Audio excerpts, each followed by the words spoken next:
तो हेलो दोस्तों, आप सबका स्वागत है द सेफ्टी एकेडमी पे।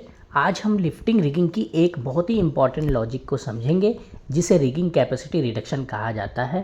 ठीक है, आप अगर रिगर, सुपरवाइज़र, ऑपरेटर या सेफ्टी ऑफिसर हो तो इस विषय की जानकारी आपके लिए बेहद ज़रूरी है, क्योंकि सीलिंग एंगल गलत हुआ तो क्या होगा, गंभीर दुर्घटना होने का कारण बन सकती है। तो सबसे पहले हम समझेंगे कि रिगिंग कैपेसिटी रिडक्शन फैक्टर होता क्या है। हर सीलिंग की एक वर्किंग लोड लिमिट होती है, यानी कि वह अधिक भार जिसे सीलिंग सुरक्षित रूप से उठा सकती है। उदाहरण के लिए, अगर किसी वेब सीलिंग की कैपेसिटी है यानी कि क्षमता 5 टन है, तो अपनी पूरी क्षमता केवल वर्टिकल पोजीशन में ही उपयोग कर सकती है। ठीक है, लेकिन जैसे जैसे सीलिंग का एंगल बढ़ता है, उसकी जो है वास्तविक उठाने की जो क्षमता है वो क्या होती है, कम होने लगती है। तो सीलिंग की क्षमता में होने वाली इसी कमी को कैपेसिटी रिडक्शन फैक्टर कहा जाता है। इतना तो आप समझ गए होंगे। ठीक है, अभी नेक्स्ट हम देखते हैं। अब इसे एक उदाहरण से समझते हैं।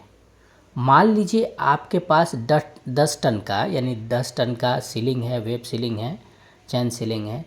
यदि सीलिंग लगभग 90 डिग्री के एंगल पर है तो ये क्या होगा, लगभग अपनी पूरी क्षमता से काम कर रही होगी, यानी कि 100% ये अपना काम कर रही है।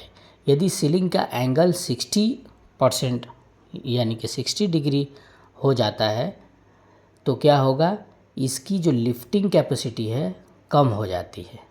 अब हम बात करेंगे, यदि एंगल घटकर केवल 30 डिग्री रह जाए तो इसकी जो है क्षमता लगभग आधी तक कम हो सकती है। तो ये जो है होगा आपका क्या होगा, यही एंगल फैक्टर को आपको समझना है। समझे? अब सवाल आता है कि ऐसा क्यों होता है, ये जानना ज़रूरी है।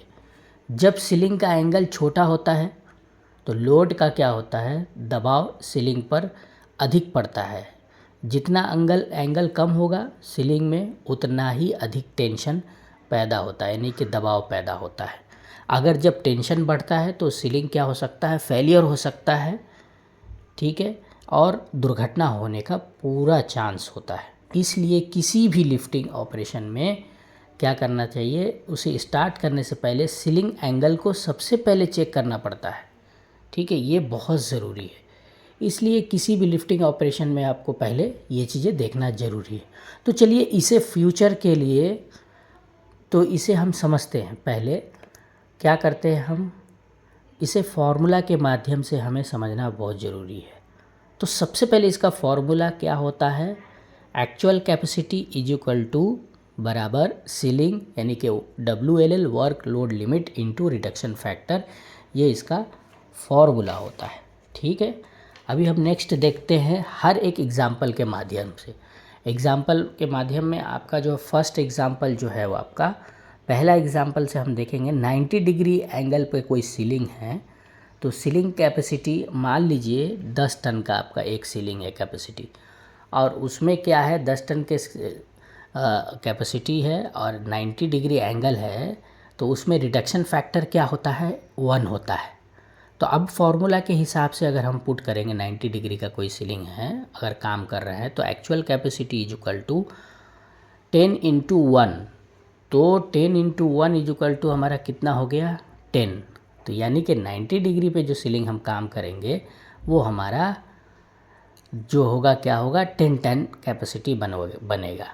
तो ये हमारा क्या होता है, यानी कि सीलिंग अपनी पूरी क्षमता के साथ काम कर सकता है 100%। अब हम दूसरा एग्जांपल देखेंगे। 60 डिग्री एंगल जो होगा हमारा 60 डिग्री यानी कि 60 डिग्री एंगल पे, अब उस पर हम जो फॉर्मूला पुट करेंगे तो उसमें भी हमारा जो हमने जो मान रखा है ceiling capacity 10 ton, reduction factor इसमें अब क्या हो जाता है, कम हो जाता है, 0.87 रिडक्शन फैक्टर है। तो अब फार्मूला में पुट कीजिए, actual capacity is equal to हमने जो सीलिंग मान रखा है 10 और इसमें मल्टीप्लाई 0.87, तो इसमें क्या हो जाएगा, इज इक्वल टू 8.7 टन ही हो जाएगा। यानी कि 10 टन का जो सीलिंग था, अगर आप 60 डिग्री पे काम कर रहे हैं एंगल पे, तो अब वो घट के आ गया 8.7 टन, यानी कि सीलिंग की जो एक्चुअल कैपेसिटी है वो घट कर 8.7 टन रह गई।